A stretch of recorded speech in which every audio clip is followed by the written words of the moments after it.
আসসালামু আলাইকুম। আমরা নতুন রুটিন ক্লাস নেব। সেখানে আমার যে খসড়া সেখানে গত 22 তারিখের ক্লাসটা ছিল জিও পলিটিক্সের উপরে। 22 তারিখ ক্লাসের টপিক ছিল জিও পলিটিক্স।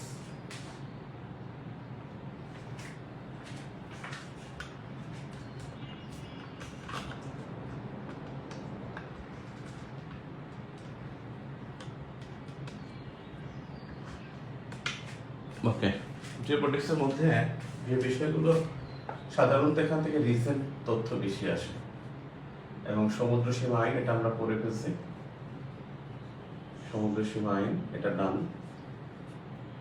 আরেকটা বিষয় হলো যে বিরোধ, বিভিন্ন ভৌগোলিক বিরোধ, এই বিরোধ থেকে প্রশ্ন হয়, এটা খুবই গুরুত্বপূর্ণ। এখান থেকে বেশি প্রশ্ন হয়।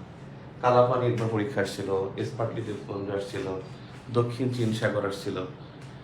এখান থেকে সাধারণত আপনার প্রশ্নটা হবে, যে প্রশ্নটা হবে সাধারণত বিরোধপূর্ণ ভূমি, বিরোধপূর্ণ দ্বীপ, বিরোধপূর্ণ যে কোনো ভৌগোলিক বিষয়ের উপরে এখানে প্রশ্ন এসে থাকে। এগুলো কিছু কিওয়ার্ডসটা একটু হলো যে ভূরাজনীতি সংক্রান্ত কিছু বিষয় আছে। সিঙ্গেল ফেন্স কি, তারপরে হলো জিরো লাইন, তারপরে আপনার হলো যে ভৌগোলিক কিছু পরিচিতি আছে, যেমন বারমুডা ট্রায়াঙ্গেল, তারপরে ধরেন আপনার এখানে যেটা আছে যে ধরেন বারমুডা ট্রায়াঙ্গেল, তারপরে আছে ওয়ালেস লাইন, এরকমের কিছু আছে যেগুলো মানে কিওয়ার্ডস টাইপের, যে ভৌগোলিক বিষয় কিন্তু খুব গুরুত্ব বহনকারী।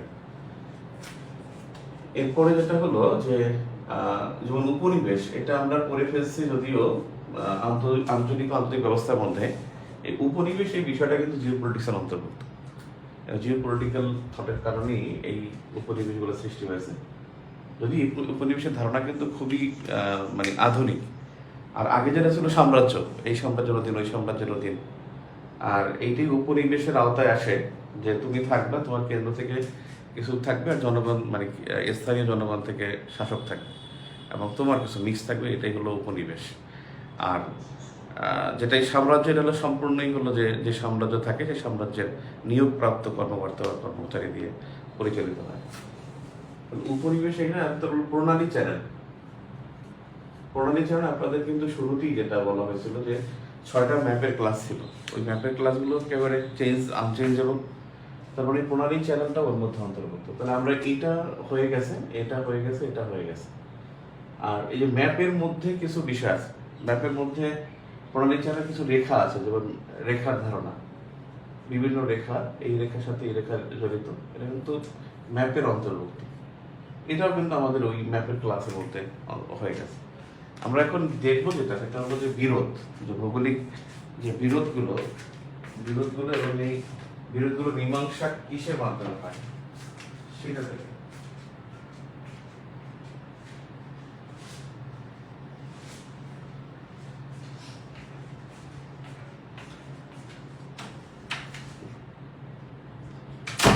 এখান থেকে সবচেয়ে বেশি প্রশ্ন আসছে সমুদ্র সীমা থেকে, সমুদ্র সীমা আইন থেকে বেশি প্রশ্ন আসছে এখানে। এই দুইটা বিষয় আমাদের দেখার আছে, একটা হলো বিরোধ, আর একটা হলো কিওয়ার্ডস।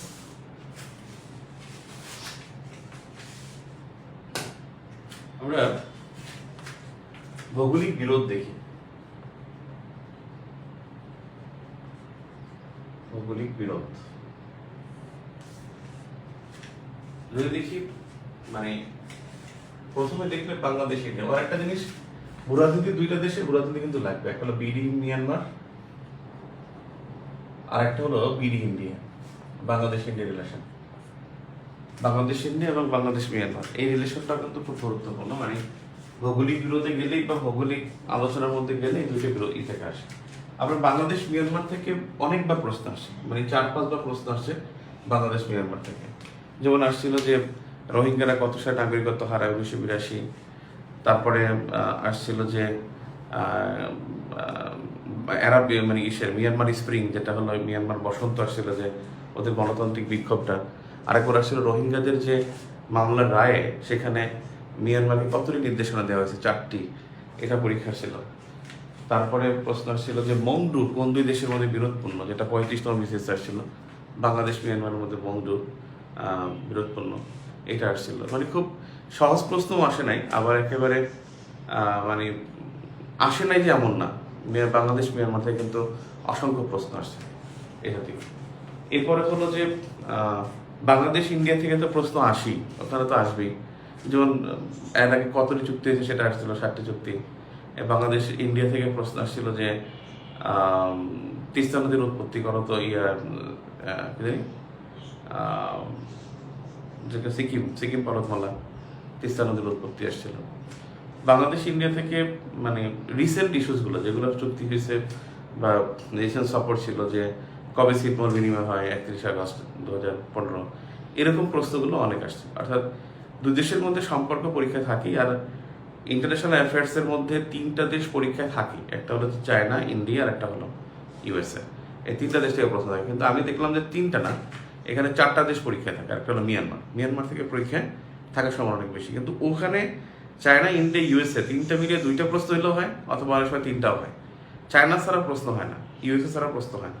ইউএসএর আপনি দেখেন অসংখ্য প্রশ্ন আসছে, এমনকি এমন আসছে যে যে ডেলিগেট, যে কতজন ডেমোক্র্যাট পার্টির ডেলিগেট কয়জন ছিল 2020 সালে যখন জো বাইডেন যখন নমিনেশন পায়, তখন ডেমোক্র্যাট পার্টি কতজন ডেলিগেট লাগে। এরপরে এমনও আসছে যে গুয়ামের গভর্নর আসছে, কারণ ওই সময় 17-18 সালে তখন গুয়াম এটা ছিল উত্তর কোরিয়ার হুমকিতে, এবং ইউএসএ ট্রাম্প ছিল প্রেসিডেন্ট তখন।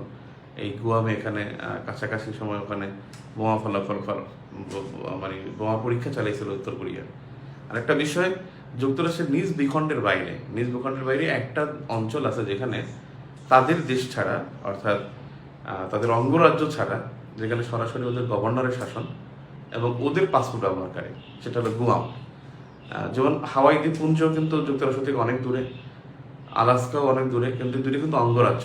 এই দুটা কিন্তু যুক্তরাষ্ট্রের 49 এবং 50তম অঙ্গরাজ্য।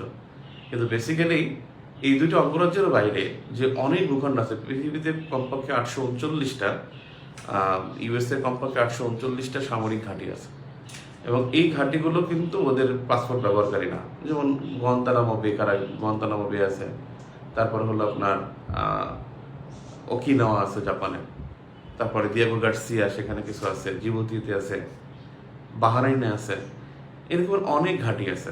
কিন্তু এই ঘাঁটিগুলো কিন্তু মানুষগুলো কিন্তু যুক্তরাষ্ট্রের বহন করে না, পাসপোর্ট বহন করে না। কিন্তু গুয়াম একটা জায়গা ছিল যেটা উত্তর কোরিয়ার খুব কাছাকাছি, মানে 2000 কিলোমিটারের মধ্যে। সেখানে উত্তর কোরিয়ার কাছাকাছি হওয়ার পর ওই গুয়ামটা উত্তর কোরিয়া একটা থ্রেটফুল ছিল, উত্তর কোরিয়া হুমকিতে ছিল। তখন দেখা গেল যে গুয়ামে আসলে সবাই হলো ইউএস পাসপোর্টধারী, এবং ওই ভূমির মালিকও ইউএসএ, কিন্তু এটা অঙ্গরাজ্য না। আর এখানে সামরিক ঘাঁটি থাকে। আর এই গুয়ামের এখানে মানে সরাসরি গভর্নর যদি থাকে, তাহলে এই জন্যই প্রশ্ন দিয়েছে গভর্নরের নাম কি, মানে বুঝিয়েছে যে আসলে যুক্তরাষ্ট্রের নিজ ভূখণ্ডের বাইরে নিজের পাসপোর্টধারী একটা অঞ্চল কোনটা, সেটা গুয়াম। যাও, এই প্রশ্ন কিন্তু আসছে যুক্তরাষ্ট্র থেকে। তাই এই জন্য আপনার এটা বুঝতে হবে যে মিয়ানমার এবং বাংলাদেশ ভারত সম্পর্কের মধ্যে ব্যাপক এখানে গুরুত্বপূর্ণ। এখানে যাও, এখানে বিরোধে আসি, বাংলাদেশ ইন্ডিয়া থেকে যাই। বাংলাদেশ ইন্ডিয়ার মধ্যে বিরোধ কি নিয়ে যদি দেখি, 1 নম্বরে এখানে বিরোধ হলো, 1 নম্বরে বাংলাদেশ ভারতের মধ্যে বিরোধ হলো বিরোনিয়া সীমান্ত। এটা এখনো মানে সমাধান হয়ে গেছে, সমাধান 2015, কিন্তু দাবি আছে। এটা ফেনীতে অবস্থিত, বিরোনিয়া ফেনী। পাল্লাতুল চা বাগান আছে,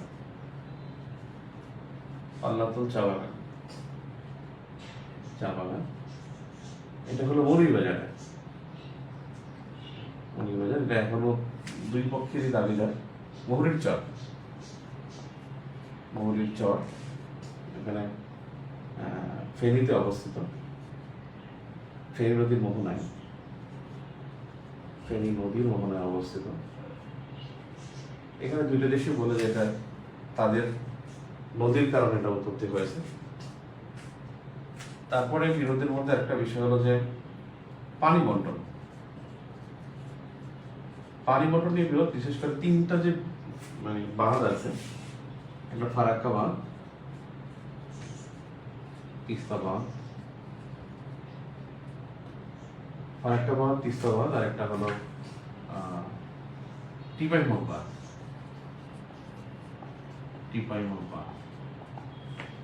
এই ফারাক্কাবাদ হলো পশ্চিমবঙ্গে, তিস্তাবাদ হলো পশ্চিমবঙ্গ, টিপাইমুরবাদ হলো মণিপুর রাজ্যে, মণিপুর। ফারাক্কাবাদ হলো গঙ্গা নদীতে, গঙ্গা বা পদ্মা নদীতে, এটা হলো তিস্তা নদীতে। এটা হলো বরাক আর তুইভাই, বরাক তুইভাই নদীতে, বরাক তুইভাই। এই ফারাক্কাবাদ এটা হলে যেটা হয়েছে, এটা বেসিক্যালি ফিডার খালের মাধ্যমে, ফিডার খালের মাধ্যমে ব্র্যাকেটে 26 কিলোমিটার এই খালটার দৈর্ঘ্য, মাধ্যমে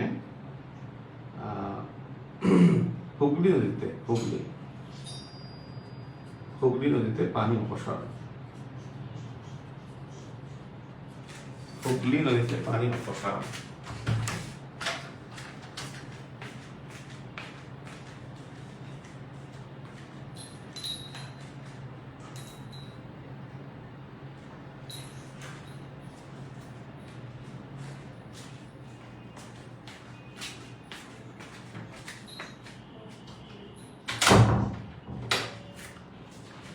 তার মানে হুগলি নদীতে পানি অপসারণ, এখানে পানিটা নিয়ে বেসিক্যালি এই ফারাক্কা নদী অর্থাৎ গঙ্গার এই কলকাতা বন্দরের নাব্যতা বৃদ্ধি করে, কলকাতা বন্দরের নাব্যতা বৃদ্ধি করে। আর তিস্তা এটা বেসিক্যালি ওদের হলো যে আন্তঃসীমান্ত নদীর অন্তর্ভুক্ত, এটা হলো যে ওদের একটা ইয়ে আছে, সেটা হলো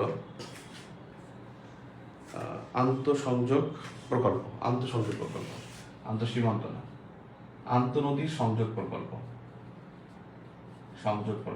বেসিক্যালি এটা কি এই প্রকল্পের অন্তর্ভুক্ত দেখাচ্ছি না। এবং বা এটা হলো যে ওরা বিদ্যুৎ উৎপাদন করবে, উদ্দেশ্য হলো বিদ্যুৎ উৎপাদন, এবং এটার ফলে বেসিক্যালি আমাদের মেঘনা ক্ষতিগ্রস্ত হবে, মেঘনার ক্ষতি হবে। বাদ তিনটা আমি দেখাচ্ছি। বিষয় হলো যে আন্তর্জাতিক সংযোগ প্রকল্পটা কি, এটা ওদের 1997-এ অটল বিহারী বাজপেয়ী যখন প্রধানমন্ত্রী ছিল তখন এটা মানে সমস্যার বিষয় ছিল। এটা দেখি আমরা ধরে নিচ্ছি এটা বাংলাদেশে, এটা বাংলাদেশ। তাহলে বাংলাদেশের মধ্যে দেখা গেছে যে মানে কমপক্ষে 57টা নদী বাংলাদেশে প্রবেশ করেছে, 57 নদী প্রবেশ করে বাংলাদেশে। এর মধ্যে 54টা নদী হলো মানে নদী প্রবেশ করে 57টা না, মানে আন্তঃসীমান্ত নদী 57টা, দুই দেশের আন্তঃসীমান্ত নদী, আন্তঃসীমান্তের মধ্যে 54টা হলো বিডি ইন্ডিয়ার মধ্যে, আর 3টা হলো বিডি মিয়ানমারের মধ্যে, বাংলাদেশ মিয়ানমারের মধ্যে 3টা। এই বিডি ইন্ডিয়ার মধ্যে 53টা ইন্ডিয়া থেকে Bangladesh, India to BD Bangladesh. আর এর মধ্যে একটা হলো যেটা কুলিক নদী, ঠাকুরগাঁয় কুলিক নদী, এই একটা নদী হলো বিডি টু ইন্ডিয়া। আর এই 3টার মধ্যে মানে দুইটা হলো India to Myanmar to BD, আর একটা এটা হলো বিডি টু মিয়ানমার। দুইটা এখানে হলো সাঙ্গু এবং এটা হচ্ছে নাফ এবং সাঙ্গু, নাফ প্লাস সাঙ্গু। আর যেটা বাংলাদেশ থেকে মিয়ানমার যেটা মাতামহরি, সাঙ্গু, নাফ, মাতামহরি, এই 3টা নদী হলো মিয়ানমারের সাথে। সাঙ্গু, নাফ, মাতামহরি। সাঙ্গু, নাফ হলো মিয়ানমার থেকে বাংলাদেশে আসছে, আর বাংলাদেশ থেকে মিয়ানমারে গেছে এটা হলো মাতামহরি। যা এইখানে বিষয় হলো এই নদীগুলো প্রবেশ করেছে, এগুলোর গতিপথ পরিবর্তন করে এখানে তো বিশাল ভারত, এই ভারতের এই অঞ্চলে পানি নেওয়ার জন্য অর্থাৎ এই নদীগুলো থেকে পানি অপসারণ করা হবে। যেমন গঙ্গা নদীটা বাংলাদেশে আসছে, এখান থেকে বাদ দিয়ে এই পানিটাকে নিয়ে যাওয়া হচ্ছে কলকাতা বন্দরে।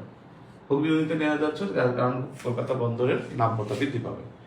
ঠিক তেমনি এরকমের এই অঞ্চলের যে নদীগুলো, এই নদীগুলো শুকিয়ে যাচ্ছে, সেজন্য এদিকে প্রবেশকারী নদীগুলোকে গতিপথ পরিবর্তন করার একটা কর্মসূচির নাম হলো আন্তঃনদী সংযোগ প্রকল্প।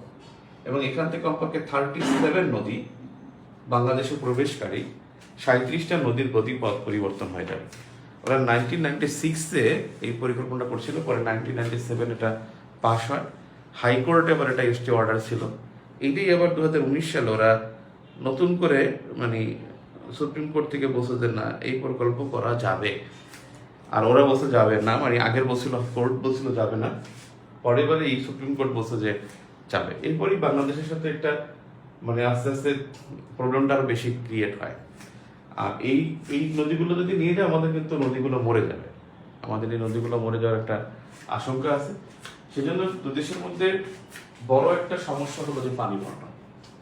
ইতিমধ্যে দুই দেশের মধ্যে আরেকটা প্রবলেম তৈরি হয়েছে, এটা হলো যে ট্রান্সশিপমেন্ট বাতিল। এই ট্রান্সশিপমেন্ট বাতিলের একটা বিষয় আছে।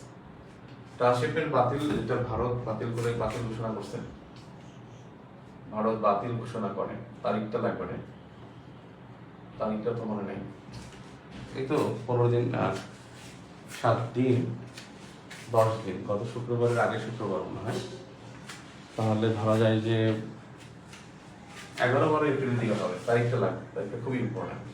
আর 6 নম্বর যেটা হলো যে দুই দেশের মধ্যে সম্পর্কের আরেকটা প্রবলেম কি, সেটা হলো সীমান্ত হত্যা। এই সীমান্তে দেখা যায় বিএসএফ, বর্ডার সিকিউরিটি ফোর্স, এরা বছরে অন্তত 23 থেকে 24 জনকে হত্যা করে সীমান্তে। এটা একটা খুব আশঙ্কাজনক বিষয় যে ওরা মরণাস্ত্র ব্যবহার করে সীমান্তে। এই মরণাস্ত্র ব্যবহার না করার জন্য দুই দেশের মধ্যে চুক্তিও হয়েছে। দুই দেশের মধ্যে দুইটা প্রতিষ্ঠান আছে, যে জেবিডব্লিউসি আর একটা হলো জিআরসি। জেবিডব্লিউসি একটা হলো জিআরসি। জিআরসি হলো joint river commission.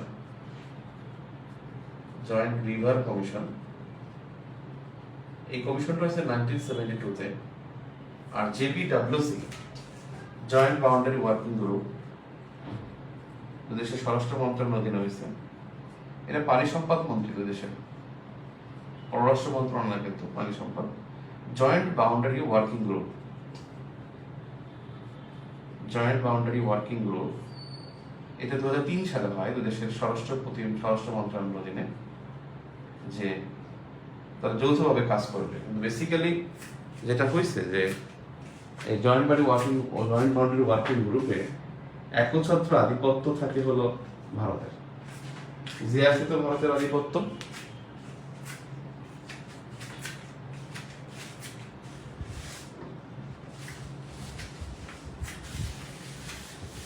Bangladesh India relation খুবই গভীরভাবে করতে হবে, কারণ এখানে এখন সময়টা তো আরো বেশি ভালো না।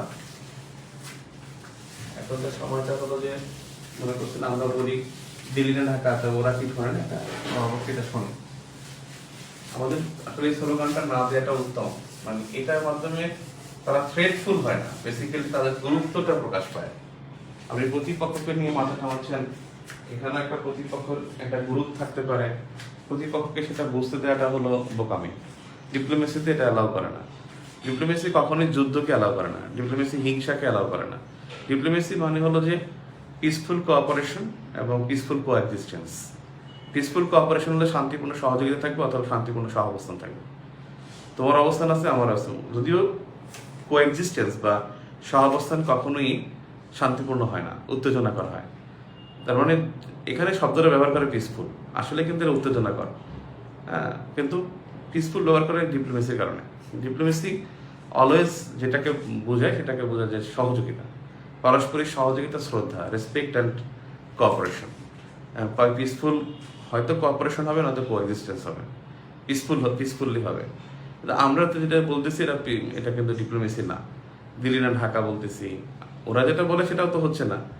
ওরা তো মানে ব্যাপকভাবে ওদের মিডিয়া ফলসিফিকেশন করে আমাদেরকে নিয়ে, ওদের মিডিয়া ফলসিফিকেশন করে, ওদের পলিটিক্যাল লিডাররা তারা পার্লামেন্টে বাংলাদেশকে নিয়ে কথা বলে। তারপর ওদের পার্লামেন্ট ভবনের সামনে যে ম্যাপ আছে সেখানে বাংলাদেশকে ভারতের অন্তর্ভুক্ত দেখানো হয়েছে, যদিও তারা বলছে এটা অনেক আগের, অর্থাৎ 14 শতকের একটা ম্যাপ, সেটাকে তারা দেখিয়েছে। কিন্তু এটা তো একটা মানে আমাদের মানে থ্রেট টু আর সভারেন্টি, আমাদের সার্বভৌমত্বের প্রতি আঘাত। ওরা যেটা বলে সেটা হচ্ছে না, কিন্তু আমাদেরটাও হচ্ছে না। আমরা যে দিল্লিটা ঢাকা বলি, এটা কিন্তু ওদেরকে প্রায়োরিটি দেওয়া হয়, 1 নম্বর। 2 নম্বর যেটা হলো যে আমরা যেটা করেছিলাম যে ওদের ফ্ল্যাগ, ইন্ডিয়ান ফ্ল্যাগে যেটা বুয়েটে মানে বুয়েটে পায়ের নিচে পাদদলিত করা হয়েছে, তার প্রতিক্রিয়া ওরা কিন্তু কলকাতা এবং ত্রিপুরা আমাদের হাই কমিশনার আক্রমণ করেছিল। তো যাই হোক, এখন ভৌগোলিক বিরোধের মধ্যে যেটা বিষয়, সেটা হলো বিডি মিয়ানমারের মধ্যে আসলে বিষয় কি। এখন বিডি মিয়ানমার বেশি ইম্পর্ট্যান্ট। যেমন যদি দেখেন ওদের মধ্যে বাংলাদেশ মিয়ানমারের মধ্যে যেটা মানে বিরোধ, একটা হলো মংডু যেটা পরীক্ষা, এটা হলো কক্সবাজার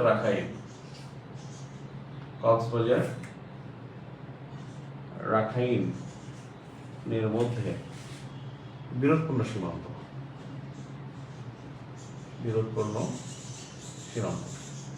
মংডু। তারপরে হলো একটা হচ্ছে মংডু, একটা হচ্ছে যে মংডু সংডু, মনে হয় সংডু, দুইটা। এরপরে বাংলাদেশ মিয়ানমারের মধ্যে বলেন সবচেয়ে বড় যেই ইস্যুটা এখন, সেটা হলো যে রোহিঙ্গা প্রত্যাবাসন।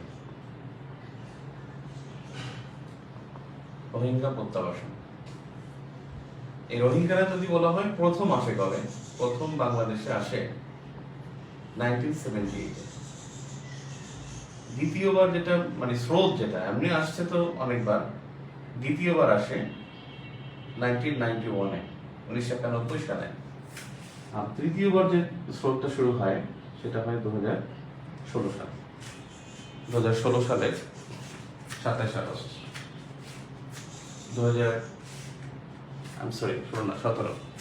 17 সালে 26 আগস্ট 2017 সালে তৃতীয়বার। তার মানে এই 3বার তাদের স্রোত হয়, এবং এরা কিন্তু হলো ডিসপ্লেসড পিপল অফ মিয়ানমার নামে, displaced people of Myanmar নাম। তাদের কিন্তু নামটা হলো displaced people of Myanmar, বাংলাদেশে না। এই নামটা বাংলাদেশ কিন্তু সরাসরি রোহিঙ্গা বলে না। রোহিঙ্গা বললে কি হবে, যে ওদের রোহিঙ্গা জাতিগোষ্ঠীর মধ্যে ওদের বাঙালির একটা কানেকশন আছে 782 খ্রিস্টাব্দের ওই সময়। তাহলে ওরা বাঙালিদের প্রতি চাপিয়ে দেবে যে না, they are the origin of Bangladesh. এই জন্য বাংলাদেশ নামকরণ করেছে যে ডিসপ্লেসড পিপল অফ মিয়ানমার, আর কালার নামে ডাকে হলো মিয়ানমার।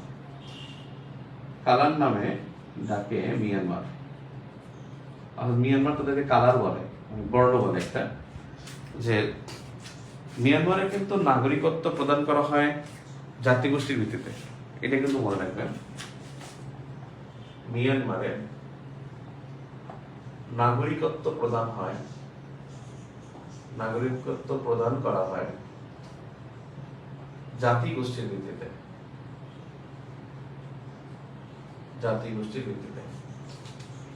মিয়ানমারের নাগরিকত্ব প্রদান করা হয় জাতিগোষ্ঠীর ভিত্তিতে, মানে জন্মসূত্রে বা বসবাস সূত্রে না। আমরা সাধারণত পৃথিবীতে যেটা হয়, জন্মসূত্রে নাগরিকত্ব দেওয়া হয় না, দেওয়া হয় আর হলো বসবাস সূত্রে।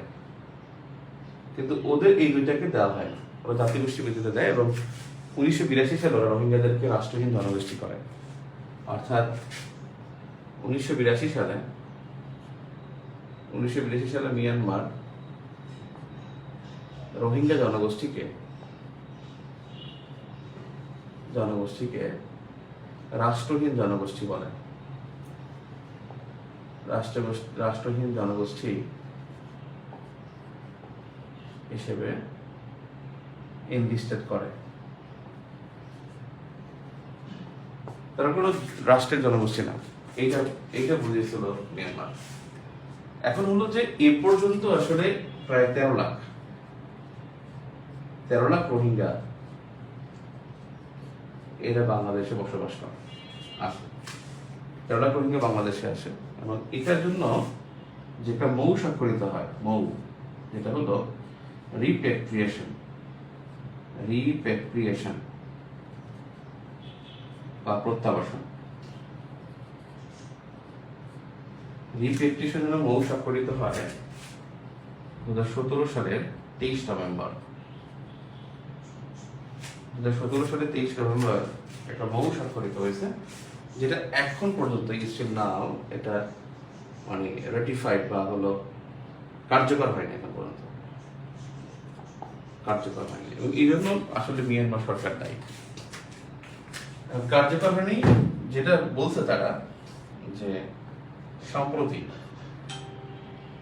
হলো গত মার্চে, যেটা সম্প্রতি বিমস্টেক সম্মেলনে, না এপ্রিলের 5 তারিখে বিমস্টেক সম্মেলনে মিয়ানমারের জান্তা প্রধান,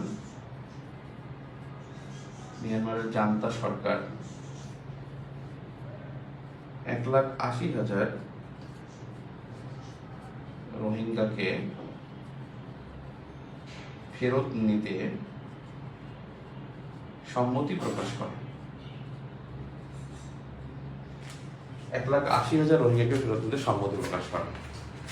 এখানে যে বিক্রয়টা হলো সেটা হলো যে ওরা আসলে 1,80,000 রোহিঙ্গা ওরা কিন্তু নিজেরা তালিকা দিবে, এবং নিজেরা তালিকা করে তালিকা এখনো হস্তান্তর করা হয়নি।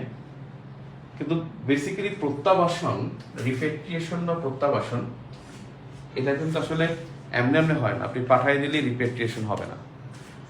আমি যদি পাঠাই দিই যে ভাই তুই যা, এটা কিন্তু রিপ্যাট্রিয়েশন হবে না। রিপ্যাট্রিয়েশনটা হলো যে তাকে স্বেচ্ছায় যেতে হবে, এবং এখানে কোনো জোরপূর্বক ফোর্সফুলি হবে না, ভলান্টারি হবে। ভলান্টারি সেন্ড ব্যাক, এটা স্বেচ্ছায় হতে হবে। আর যদি এটাকে বলে যে ফোর্সফুলি হলে এটা কখনোই রিপ্যাট্রিয়েশন হয় না, এটা পুশ ব্যাক হয়। এটা আসলে কোনো ডিপ্লোমেসির মধ্যে না। ডিপ্লোমেসি কখনোই ফোর্সফুলিকে অ্যালাউ করে না। এবং আরেকটা বিষয় হলো যে আপনার প্রত্যাবাসনের কয়েকটা শর্ত আছে। একটা হলো স্বেচ্ছা যেতে হবে এটা, আর যাওয়ার আগে 3টা পরিবেশ নিশ্চিত করতে হবে, যে সোর্স স্টেট বা সেন্ডিং স্টেট, আপনার পাঠাইছে কারা, মিয়ানমার, বা সোর্স স্টেটকে মিয়ানমারকে কমপক্ষে 3টা পরিবেশ নিশ্চিত করতে হবে। একটা হলো জীবনের নিরাপত্তা, জীবিকার নিরাপত্তা, বাসস্থানের অধিকার। বাসস্থান দিতে হবে তাদের, সেই যে তুমি এখানে থাকবে, এটা তোমার টেরিটরি, এখানে তোমার রাজত্ব, মানে এটাই তোমার ভূমি। আর দিতে হবে তাকে একটা জীবিকা, যে ওখানে গেলেই হবে না যে তুমি খালি যাবা আর তোমাকে খালি খাবার দিবে 3 বেলা, তুমি ওখানে 3 বেলা খাবা, সেটা তোমার একটা কর্ম থাকবে, সে কর্ম থেকে তুমি ইনকাম করবে। এখন বলা হবে যে তুমি একটা সেলাই মেশিন পাবে, তুমি একটা গরু পাবে, বা তুমি একটা চাকরি পাবে, তুমি একটা ব্যবসা পাবে, দোকান পাবে, ব্যবসা পাবে, এই নিশ্চয়তা দিতে হবে। এরপরে হলো যে তাকে জীবন নিরাপত্তা, যে আমি ওখানে গেলে ওখানে আমার কখনোই যে persecution of fear of persecution, অর্থাৎ আমার যে ওখানে মানে যাবো সেখানে যেন আমার লাইফের জন্য কোনো নিরাপত্তাহীনতা না থাকে। এই 3টা জিনিস নিশ্চিত হলেই ওখানে হবে। বেসিক্যালি এটা মানে ইটস নট দ্য ডিপ্লোমেসি, মানে ডিপ্লোম্যাটিক সাকসেস অফ ইউনুস, এটা আমরা যেটা ফেসবুকে প্রচার করছি, অ্যাবসলিউটলি ইজ রং এবং ইটস ফলস। মানে এখানে কোনো ডিপ্লোমেসি কোনো প্রয়োগই হয়নি। প্রয়োগ হয় তাহলে কেন মিয়ানমারের কথা বললো? কারণ মিয়ানমারের যে রাখাইন রাজ্য, এই রাজ্যটা আরাকান আর্মি দখল করে নিচ্ছে।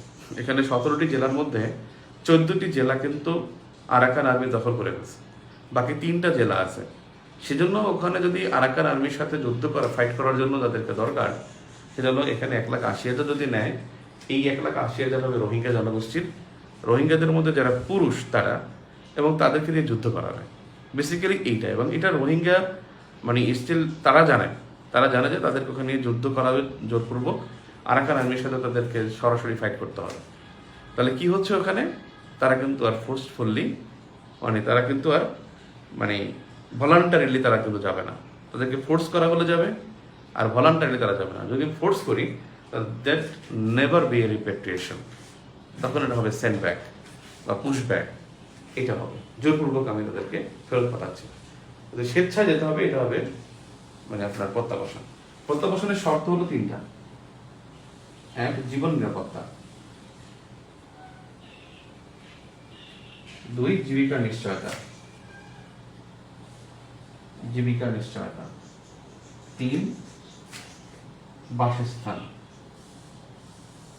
বাসস্থানের নিরাপত্তা বা বাসস্থান প্রদান, বাসস্থান অধিকার।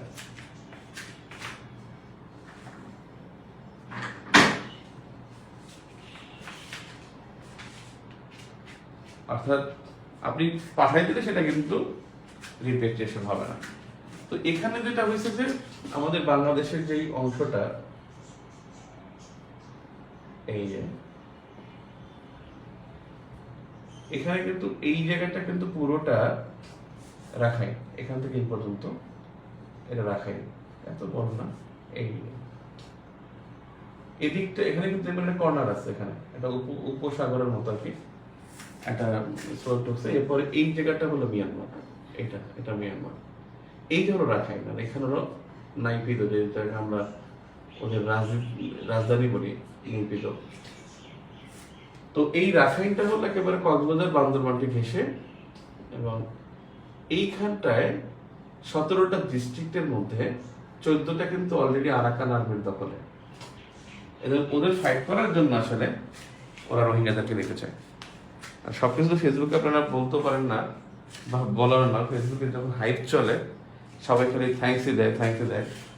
আসলে হাইপের উপরে চলতে হয়। মানে একটা জিনিস হলো কি, পারসেপশন ইজ ফ্যাক্ট। আপনি মানুষ কেমন, পারসেপশনটা ঠিক থাকতে হয় যে না তার দ্বারা ভালো কিছু হবে। এই পারসেপশনটার কারণেই আসলে আমরা এগুলো বিশ্বাস করি। আগের সরকারের প্রতি একটা পারসেপশন ছিল যে না এরা দেশ বিক্রি করে দিচ্ছে, এরা দেশের কিছু করতেছে না। এখন মনে হচ্ছে না দেশের সব পজিটিভ করতেছে। আর বাস্তবতা হলো 2016 সালে পাকিস্তান পার্লামেন্টে প্রস্তাব পাশ হয়েছে যে বাংলাদেশের 23 বছরের দায় দেনা বাংলাদেশকে পরিশোধ করতে হবে। সেক্ষেত্রে কয়েকশো বিলিয়ন ডলার বাংলাদেশের কাছে পাকিস্তান পায়। পাকিস্তান দাবি করে যে তাদের 23 বছর যে বৈদেশিক লোন গ্রহণ করেছে, বৈদেশিক দায় ও দেনা, এবং এটা নিয়ে কিন্তু 37তম বিসিএস রিটেন পরীক্ষায় প্রশ্ন আসছে। 37তম বিসিএস রিটেন পরীক্ষার প্রবলেম সলভিং এর প্রশ্নটা এইটা। পাবলিক তো জানে না, পাবলিকের দেখা যাচ্ছে আরো উল্টো টাকা চায় বাংলাদেশ, পিঠেই রাখবে না কিছু, ঠিক আছে? মানে আন্দাজে কথা বলি আমরা খালি। আমি প্রশ্নটা পড়াই শুনে আপনি দেখেন 37তম বিসিএস এ কি প্রশ্নটা আসছিল। প্রশ্নটা আসছে 1971 সালের বাংলাদেশের স্বাধীনতা যুদ্ধের পর বাংলাদেশ ও পাকিস্তানের বেশ কিছু ঐমুখিত সমস্যা রয়ে গেছে। এর মধ্যে একটি হলো সম্পদ ও ধার দেনা সংক্রান্ত। সম্প্রতি পাকিস্তান এই বিষয়ে কিছু মতামত প্রকাশ করেছে। পররাষ্ট্র মন্ত্রণালয়ের কর্মকর্তা হিসেবে সমস্যাটি নিরসনে কি পদক্ষেপ নেওয়া যেতে পারে বলে আলোচনা করে। অর্থাৎ ওরা কিন্তু আমাদের কাছে টাকা চাইছে। এই বইটা কিন্তু ভালো, আপনারা কিন্তু এই ইন্টারন্যাশনাল বাংলাদেশ যদি কাছাকাছি পান তাহলে কিনে রেখে দেন টেবিলে, কারণ আবার আগামী বছর আপনাদের রিটার্ন দিবেন, 47,000 রিটার্ন দিবেন, তখন দেখা যাবে যে পুরাতন বই খুঁজবেন, অনেক খুঁজে, কারণ একটু দেরি হয় তো, রিসেন্ট নিয়ে বের হয় গেল। তো যাই হোক, এখানে আমি কি বলছিলাম সেটা হলো যে আরেকটা বিষয়, 2টা বই কিন্তু খুব রিসেন্ট ইস্যুস নিয়ে, যদি কেউ একবার রিডিং দেন তার কিন্তু অনেক ভালো হবে। পিডি পরীক্ষাটাও কিন্তু অনেক আয়ত্তে আসবে যদি কারো প্রিপারেশন ভালো থাকে। আচ্ছা, তারা কিন্তু টাকা চাইছে অলরেডি, আর আমরা নাকি 4.2 বিলিয়নের ফেসবুকে ধন্যবাদ দেওয়া শুরু হয়ে গেছে আন্দাজে। ভাই, ফেনীতে বন্যা হয়েছে, সেখানে সরকার কি বলছে যে ফেনীতে প্রত্যেকটা মানুষকে মানে ক্ষতিগ্রস্ত ঘর তুলে দেবে, 1,000 কোটি টাকা বরাদ্দ দিয়েছে। একটা ঘর হয়েছে? কোনো নিউজ পাইছেন যে আজকে 9 মাস হয়ে গেছে যে বন্যা হয়েছে? একটা ঘরকে পায় নাই। মানে পারসেপশন ক্লিয়ার থাকে, কিন্তু কথা কি, ইলন মাস্ক চলে আসছে, ইলন মাস্ক আসবে, কি অবস্থা তা জানি কিনা। স্টারলিংকের সুবিধা এবং অসুবিধা, সুবিধা অনেক যদি কেউ ব্যবহার করে, কিন্তু এখানে হচ্ছে মানে 50 জনের বেশি ব্যবহার না করার নিষেধ আছে, কিন্তু বলছে যে 450 জন একটা দিয়ে ট্রান্সমিটার দিয়ে ব্যবহার করতে পারবে। ট্রান্সমিটার না যদি বলে চ্যানেল মনে হয়, আর কিন্তু খুবই ব্যয়বহুল, পার্সোনালি ব্যবহার করা যাবে না। পার্সোনালি ব্যবহার করা যাবে না, কিন্তু স্টার্টিং এজটা আমাদের কিন্তু মানে টেকনোলজি কিন্তু ব্যাপক চেঞ্জ হয়ে যাবে, আমরা কিন্তু অনেক ফাস্ট হব এবং সবাই দেখা যাবে যে ইউজ টু হয়ে গেলে দেশের উন্নতি সম্ভব যে কোনোভাবেই। ইলন মাস্ক আসার কথা না, কিন্তু তারপরেও ইলন মাস্ক আসবে এরকম নিউজ আমরা ছড়াই দিচ্ছি। তো বেসিক্যালি আমরা হাইপের উপরে চলি আর পারসেপশন মানে রং পারসেপশন নিয়ে চলে, যেটা হইলে মনে হয় আসলে কাজ হবে। তো আমি যে কোথায় ছিলাম সেটা হলো যে রোহিঙ্গা রিপ্যাট্রিয়েশন আসলে পসিবল কিনা, এটা আসলে এখনো ডিপেন্ড করবে। একটা জিনিস কি জানেন, আমরা ডিপ্লোমেসি খুব কম বুঝি, যে আমাকে মাঝে মাঝে হাসি আসে যে আসলে বাস্তবতা কিন্তু এর ধারে কাছে না। আপনার চায়নার মাধ্যমে যদি রোহিঙ্গা ইস্যুর সমাধান হয়, এটা ইউরোপীয় ইউনিয়ন এবং ইউএসএ মানবে না। এবং তারা কিন্তু একবার নিউজ করেছিল গত 2023 সালে, যখন একটা চীনের মাধ্যমে যে মানে 400 কতজন ফেরত যায়, তখন এটা কিন্তু পশ্চিমারা কিন্তু নিউজ করেছে যে ফোর্সফুল্লি সেন্ড ব্যাক। দিস ইজ মানে বাংলাদেশের অ্যাগেনস্টে বলছে যে এটা আসলে একটা জোরপূর্বক বিতরণ, এটা বলছে আর কি। জোরপূর্বক বিতরণ করাটা ডিপ্লোমেসিতে যায় না। এবং তারপরে কিন্তু ইউরোপিয়ান এবং ইউএসএ তারা কিন্তু আমাদের সাহায্যটা কমাই দিয়েছে। এবং WFP তারা আমাদের $12 করে দিত প্রতি মাসে, $12 যে পার রোহিঙ্গা, সেটা কিন্তু এখন $6 দিবে, পার রোহিঙ্গা $6 দিবে। একজন রোহিঙ্গা $6 করে সাহায্য পাবে WFP থেকে। তারপরে UNHCR এর কিন্তু $77 মিলিয়ন একটা প্রজেক্ট ছিল, সেটা কিন্তু ক্লোজ হয়ে গেছে। বাংলাদেশকে তারপরেও কিন্তু বছরে 400 থেকে 500 কোটি টাকা ব্যয় করতে হয়। গতবার মনে হয় 413 কোটি টাকা ব্যয় করছে বাংলাদেশ। নয়তো এটা হাজার হইতো, মানে 4000, 5000 বা 50,000 কোটি টাকা কিন্তু ব্যয় করতে হইতো যদি পশ্চিম মানে আমাদেরকে সাহায্য না করতো। তো বেসিক্যালি এটা হলো বিষয়। এখন আসি আমরা বাংলাদেশ মিয়ানমারের মধ্যে যে আর কি আছে বিরোধের মধ্যে। আরাকান আর্মি একটা ফ্যাক্ট। আরাকান আর্মি, এই আরাকান আর্মি এরা বেসিক্যালি চায়, এদের চাওয়াটা হলো যে তারা পুরো রাখাইন, চীন প্রদেশ, গিরি পার্বত্য চট্টগ্রাম সহ সুবিস্তৃত স্বাধীন ভূখণ্ড করা যায়। পার্বত্য চট্টগ্রাম বলতে রাঙামাটি, বান্দরবান, খাগড়াছড়ি, তারা কিন্তু কক্সবাজারকে চায় না। আর এই রাঙামাটি, বান্দরবান, খাগড়াছড়ি এই 3টা অঞ্চলে এখানে কমপক্ষে 14 থেকে 15 লক্ষ উপজাতি বসবাস করে। এবং এই 14 থেকে 15 লাখ উপজাতিকে নিয়ে তারা ওখানে একটা রাষ্ট্র ব্যবস্থা তৈরি করতে চায়। এই আরাকান আর্মি রাখাইনের 17টি জেলার মধ্যে 14টি জেলা দখল করেছে। 17টি জেলার মধ্যে 14টি জেলা দখল করেছে ইতোমধ্যে। এই আরাকান আর্মি এর একটা বিগ থ্রেট দেশের মধ্যে, এবং সম্প্রতি তারা কিন্তু বাংলাদেশের ভূখণ্ড প্রবেশ করে তারা বর্ষবরণের মতো একটা প্রোগ্রাম করে গেছে।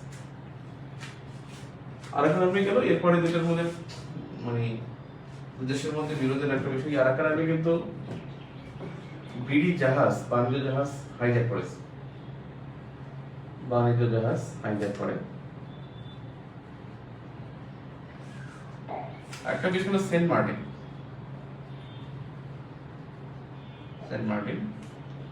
2023 সালে মিয়ানমার সেন্ট মার্টিনকে দাবি করে। সেন্ট মার্টিনকে দাবি করে।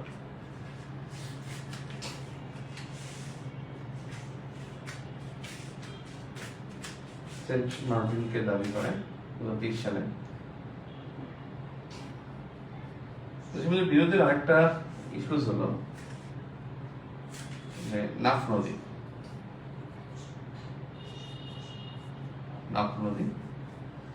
এখানে উত্তেজনা বর্তমানে না থাকলেও অতীত সুখকর নয় বা সুখকর ছিল না। নাফরদি দুই দেশের মধ্যে বিরোধের যে কারণ, সবচেয়ে বড় যে কারণটা সেটা হলো সমুদ্র সীমা বিরোধ। সমুদ্র সীমা বিরোধ এটা বাংলাদেশের সাথে কিন্তু 14 সালে শেষ হয়ে যায়। 2014 সালে কিন্তু মামলার রায় হয় এবং বাংলাদেশ জয়ী হয়। রায় 2014 সালে রায় হয় এবং বাংলাদেশ জয়ী হয়। কিন্তু 14 সালে রায় হয় কিন্তু বাংলাদেশ জয়ী হয়, কিন্তু এখানে আপিল করে, মিয়ানমার আপিল করায় স্থবিরতা, যেটাকে বলে স্ট্যাটাস কো। দেশের মধ্যে স্ট্যাটাস কো এই বিষয়ে স্ট্যাটাস কো দেখা যায়। স্ট্যাটাস কো মানে হলো স্থবিরতা, ডিপ্লোম্যাটিক ভাবে এটাকে বলে স্ট্যাটাস কো, আর স্থগিতাদেশ বা স্থবিরতা।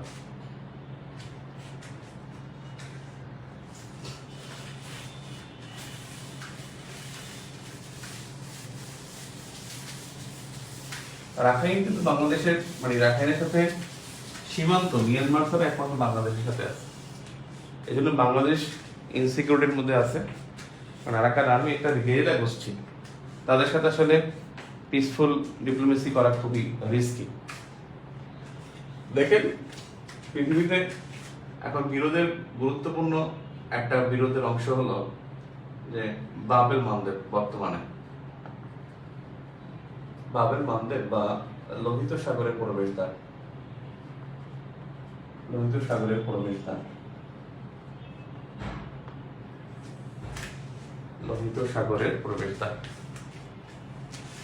বাবেল মানদেব। এটা একটা বর্তমান বিশ্বে বিরোধপূর্ণ এবং আলোচিত ইস্যুটাই হলো বাবেল মানদেব বা লোহিত সাগর।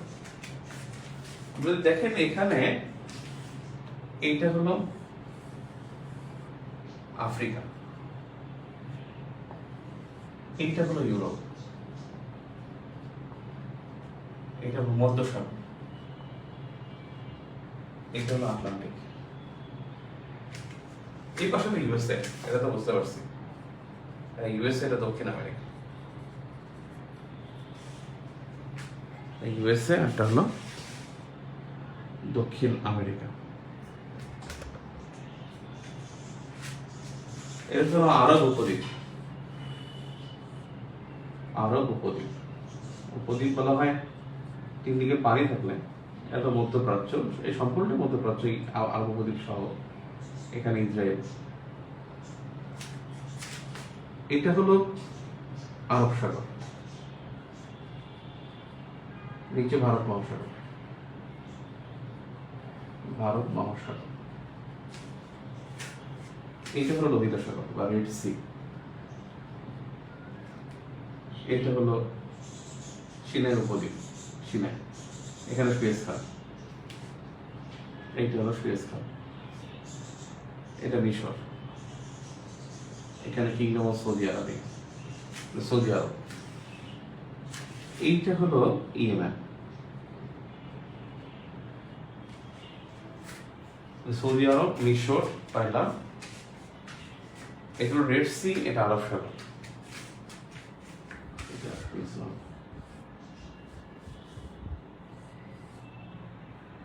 এখন ব্যাপারটা হলো এই ইয়েমেনের যারা গোষ্ঠী তারা হলো হুথি বিদ্রোহী, এটা হলো শিয়াপন্থী, ইরানপন্থী, শিয়া এবং ইরান হলো এখানে, এই যে ইরান, এটা পাকিস্তান আর এটা ইন্ডিয়া, এই হলাম আমরা বাংলাদেশ। তো বেসিক্যালি এটা হয়েছে যে হুথি বিদ্রোহী গোষ্ঠী শিয়া সম্প্রদায়, আর এই আরব সাগর এবং লোহিত সাগরকে যুক্তকারী এইটাই হলো বাবেল মানদেব। একটা প্রণালী, যে প্রণালী আরব সাগর এবং লোহিত সাগরকে যুক্ত করেছে। সমস্যাটা বাড়ছে যে এই হুথি সম্প্রদায় এরা বাবেল মানদেবকে দখলে রাখছে। কারণ এই দখলে রাখছে 7 অক্টোবর 2023 থেকে, যখন হামাস ইসরায়েলে আক্রমণ করে, অর্থাৎ গাজা যুদ্ধ যখন শুরু হয়। এই গাজা যুদ্ধের কারণে এখানে তারা মুসলমানদের অত্যাচার করতেছে, এই জন্য হুতি এই বাবেল মানদের দিয়ে কোনো জাহাজ চলাচল করতে হলে তাকে উচ্চ হারে চাঁদা দিতে হয়। চাঁদা না দিলে সে এখানে অ্যাটাক করে। তার এখন আয়ের উৎসই হলো এখানে চাঁদা, এবং পশ্চিমা জাহাজ হলে তাকে আক্রমণ করে। এই জন্য এই যে এইটা হলো উত্তর মশা অন্তরীপ, এখানে উত্তর মশা অন্তরীপ, এই দক্ষিণ আফ্রিকা, এটা হলো দক্ষিণ আফ্রিকা, উত্তর মশা অন্তরীপ, এটা কেপ অফ গুড হোপ, আমার নাম শুনছি, কেপ অফ গুড হোপ, দেখা যায় না মনে হয়।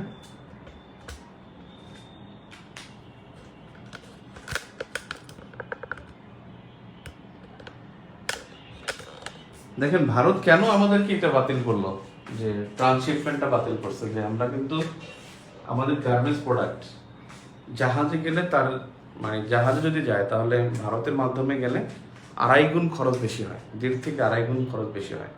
তো বাংলাদেশ থেকে জাহাজে যেতে হয়, সেখানে যে পরিমাণ লিড টাইম লাগে তাতে অনেক কম টাইম লাগে হলো ভারতের মাধ্যমে যদি ট্রান্সশিপমেন্ট আমরা পাই।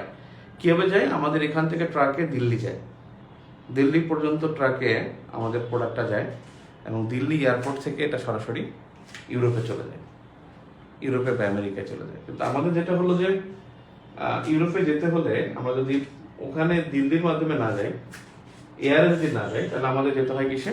যেতে হবে আমাদেরকে জাহাজে। তখন জাহাজ আসলে এখান থেকে এসে এদিক থেকে এদিকে বেরোবে, কিন্তু না, এখানে যখন এখন হুতিরা আক্রমণ করছে তখন বাংলাদেশে যখন যেতে হবে এখান থেকে সরাসরি উত্তর মশা অন্তরীপ, তারপর এদিকে ঘুরে এখানে যেতে হবে, ইউরোপে ঢুকতে হবে এদিক দিয়ে, জিব্রাল্টার দিয়ে ঢুকতে হবে, এবং উত্তর মশা অন্তরীপ হয়ে এখান দিয়ে যেতে হবে।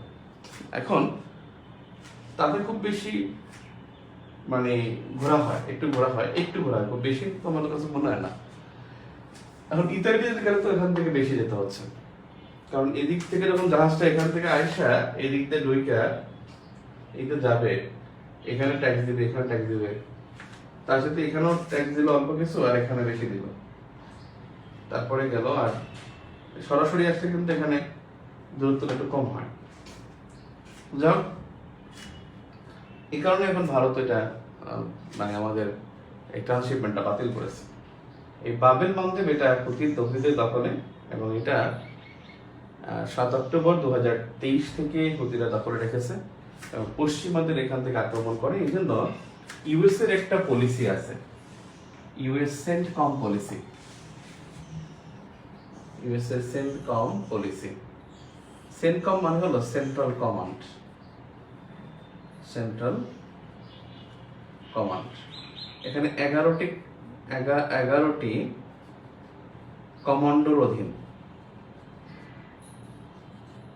সেন্টকম, ইউএসএস সেন্টকম যেটা চলতেছে 11টি সেন্টকমের 11টি কমান্ডোর অধীনে 1983 থেকে কার্যক্রম চলে, এবং এটা হলো যে ফ্লোরিডার এয়ারবেস, ফ্লোরিডায় অবস্থিত সদর দপ্তর ফ্লোরিডা। ফ্লোরিডা হলো এই যুক্তরাষ্ট্রের এই মাথাটা, এটা হলো ফ্লোরিডা। যুক্তরাষ্ট্র এটা এরকমের না, যুক্তরাষ্ট্রের ম্যাপটা তো এরকমের, এই মাথাটা হলো ফ্লোরিডা এয়ারবেসের সদর দপ্তর। কিন্তু এই ইউএস সেন্টকম এটা বেসিক্যালি কাজ করে ভারত মহাসাগরীয় অঞ্চল, সদর দপ্তর ওখানে, বা ওদের কাজ করে হলো ভারত মহাসাগরীয় অঞ্চলে। ওরা 3টা বিষয় দেখে, একটা মধ্যপ্রাচ্য দেখে, দক্ষিণ এশিয়া দেখে, মধ্যপ্রাচ্য, দক্ষিণ এশিয়া, মধ্য এশিয়া, এই 3টা অঞ্চলে দেখে সেন্টকম, ইউএস সেন্টকম। এবং এই ইউএস সেন্টকম তারা এখানে খুব বেশি আক্রমণের শিকার, এবং তারা নিজের মতো পলিসি করছে। এবং এই ডিসেম্বরে 2023 সালের ডিসেম্বরে ইউএসএ 10টি দেশকে নিয়ে একটি সন্ত্রাস বিরোধী জোট করে লোহিত সাগর অঞ্চলে, যেমন সৌদি আরব আছে, এখানে সৌদি আরব, ওমান, জিবুতি, ইথিওপিয়া, যারা পার্শ্ববর্তী দেশ তারা সন্ত্রাসী আক্রমণ হুতিয়ারদের আক্রমণ থেকে বাঁচার জন্য 23 সালে ইউএসএ 10টি দেশকে নিয়ে এখানে একটা সামরিক একটা জোট গঠন করেছে। সেন্টকম এই পলিসিটা ভেরি ভেরি ইম্পর্টেন্ট। 1983 সালে ফ্লোরিডা থেকে এটা হয় এবং এই সেন্টকম আসলেই খুবই গুরুত্বপূর্ণ আপনাদের এই 46তম পিঢ়ির জন্য। সেন্টকম এবং হলো দক্ষিণ এশিয়ার হুতিদের আক্রমণ, যেটা হলো আপনার এই বাবেল মানদেব এই প্রণালীর অংশে। ক্লিয়ার? আজকেও ক্লাস হবে আপনাদের সাথে, আজকে 11টায়। আমি 29 তারিখে ওদের বিদায় দেবো, তো 46তম রিটার্ন আমাদের ডিসকাশন ক্লাস আছে, এই জন্য আপনাদের ক্লাসগুলো 11টায় হবে এখন, আর রাত 9টায় হবে আগামী 29 তারিখের পর, অর্থাৎ 1 তারিখ থেকে বা 30 তারিখ থেকে আমাদের ক্লাস হবে রাত 9টায়। ঠিক আছে? তাহলে আজকে এ পর্যন্তই, আবার রাতে দেখা হবে ইনশাল্লাহ। রাতে একটু বাড়াই নেবো না। আল্লাহ হাফেজ।